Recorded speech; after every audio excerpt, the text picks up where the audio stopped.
السلام علیکم ورحمۃ اللہ وبرکاتہ۔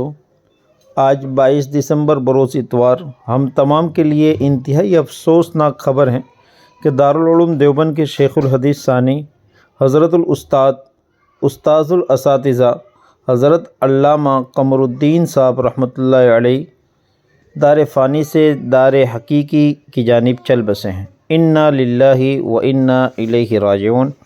اللہ رب العزت سے دعائیں کہ اللہ تعالیٰ حضرت الاستاد کی بال بال مغفرت فرمائیں، ان کے درجات کو بلند فرمائیں، ان کی قبر کو نور سے منور فرمائیں، ان کے سیئات کو حسنات میں مبدل فرمائیں، اور آپ کے تمام تر متعلقین، طلباء اور تمام تر مریدین کو اللہ تعالیٰ صبر جمیل نصیب فرمائیں، اور امت کو اللہ تعالیٰ نعم البدل نصیب فرمائیں۔ دارالعلوم دیوبند میں حضرت رحمۃ اللہ علیہ 58 سالوں تک قرآن، حدیث، تفسیر اور فقہ کا درس دیتے رہے۔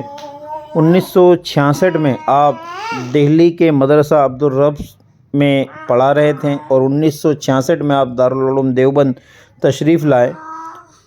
1966 سے 2024 تک مستقل آپ دینی علوم کی تدریس کا فریضہ انجام دیتے رہے۔ حضرت کا اصطلاحی تعلق شاہ ابرار الحق ہردوئی رحمۃ اللہ علیہ سے تھا، اور آپ ہی سے آپ کو اجازت اور خلافت بھی حاصل تھی۔ آپ کے سینکڑوں مریدین اور متعلقین تھے، اور کئی لوگوں کو آپ نے بھی خلافت دی تھی۔ حضرت کا انتقال اور حضرت کی وفات پوری ملت اسلامیہ کے